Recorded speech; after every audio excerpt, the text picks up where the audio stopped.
Welcome to my YouTube channel.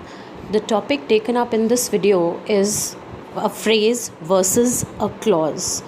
That is, we are going to differentiate between a phrase and a clause. How to understand the concept and how to identify whether a sentence has a phrase or a clause.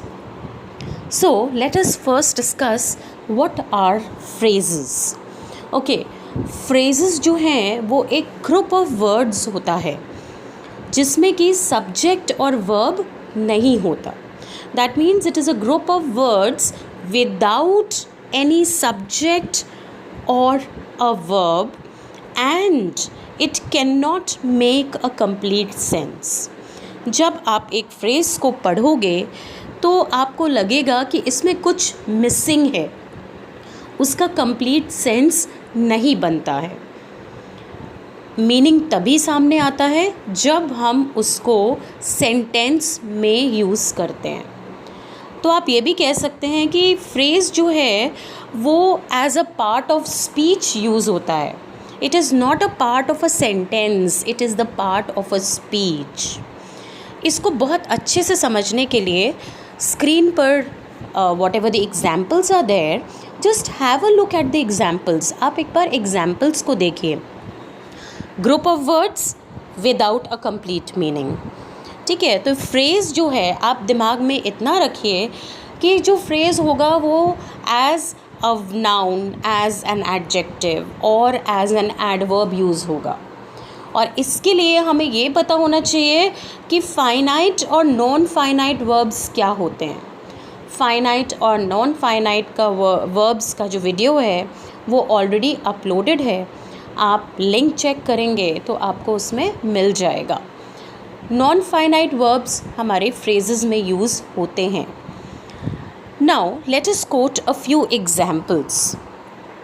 It was a scene of great beauty. ये हमारा पहला example है.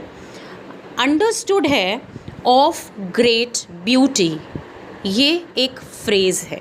It was a scene, यहाँ पर it was a scene तो अपने आप में एक सेंस बना रहा है. ऑफ ग्रेट ब्यूटी को हम सिंगल वर्ड में कन्वर्ट कर सकते हैं. अगर हम उसे सिंगल वर्ड में कन्वर्ट करते हैं तो वो एक प्रॉपर सेंटेंस हो जाएगा with the use of an adjective. We can say it was a beautiful scene. और ब्यूटीफुल को हमने किस में कन्वर्ट कर दिया? ऑफ ग्रेट ब्यूटी में. तो ऑफ ग्रेट ब्यूटी एक वर्ड को रिप्लेस करा. अब इसने एक वर्ड को रिप्लेस किया तो ये एक ग्रुप ऑफ वर्ड्स बन गया and therefore it is a phrase. Types of phrases और टाइप्स ऑफ क्लॉजेस हम अपनी अगली वीडियो में लेंगे. अभी सिर्फ हम इतना समझ रहे हैं कि एक फ्रेज़ और एक क्लॉज में डिफरेंस क्या होता है. एक और example. The queen wore a ring made of gold, made of diamond. Queen wore a ring made of diamond. तो सीधे से हम इसको क्या कह सकते थे? शी वोर अ डायमंड रिंग. लेकिन हमने क्या बोला? Made of diamond. तो ये जो मेड ऑफ डायमंड है ये फ्रेज हो गया. इसी तरह से एक और एग्जाम्पल लीजिए. God is in every place. हम कह सकते थे ना God is everywhere. In every place ये भी एक फ्रेज़ हो गया. इन एवरी प्लेस हमें एक कंप्लीट मीनिंग नहीं दे रहा है, लेकिन ये ग्रुप ऑफ वर्ड्स है जिसको हमने एक सिंगल वर्ड को रिप्लेस करके लिखा है, इसलिए ये फ्रेज़ कहलाएगा. 6 examples are already there on the screen for you to understand better. Now wherever the phrases have been used, जहाँ कहीं पे भी phrases का यूज़ हुआ है वो group of words sentences में underlined किया हुआ है. ओके, चलिए अब हम clause डिस्कस करते हैं कि clause क्या होता है. phrase भी एक group of words होता है और clause भी एक group of words होता है, लेकिन clause में subject भी होता है और verb भी होता है. क्लॉज में दोनों चीज़ें होती हैं और क्लॉज 2 टाइप के होते हैं, इंडिपेंडेंट और डिपेंडेंट क्लॉजेस. अब इंडिपेंडेंट जो क्लॉज है वो अपने आप में एक कंप्लीट सेंस बनाता है. मतलब अगर हमने उसको लिख दिया तो उसके बाद हमें किसी भी एक्स्ट्रा इन्फॉर्मेशन को देने की ज़रूरत नहीं है, वो अपने आप में कंप्लीट है। लेकिन जो डिपेंडेंट क्लॉज होता है उसका अपने आप में कोई सेंस नहीं होता। डिपेंडेंट मतलब निर्भर, okay, it is dependent on the other part of the sentence, right. So जो डिपेंडेंट क्लॉज होगा उसमें verb will not express a complete thought. एक कंप्लीट थॉट आपके सामने नहीं आएगा डिपेंडेंट क्लॉज में। ओवरऑल हम ये समझ लेते हैं कि क्लॉज में सब्जेक्ट भी है, वर्ब भी है, फ्रेज़ में ये दोनों नहीं है। फ्रेज़ जो है वो as a part of speech use होता है और क्लॉज जो है वो पार्ट ऑफ सेंटेंस यूज़ होता है। पूरे सेंटेंस के एक पार्ट को क्लॉज कहा गया है। क्लॉज में इंडिपेंडेंट क्लॉज भी होता है और डिपेंडेंट क्लॉज भी होता है। दोनों चीज़ें आपको इसमें मिलेंगी। चलिए हम एग्जाम्पल्स देखते हैं क्लॉजेस के कि क्लॉजेस क्या हैं। फर्स्ट एग्जाम्पल है, the man who is courageous is respected everywhere. पूरा सेंटेंस है the man who is courageous. So यहाँ पर हमारा क्लॉज हो गया हु इज़ करेजियस। इसको हम और कैसे कह सकते थे? इसको हम कह सकते थे a courageous man is respected everywhere.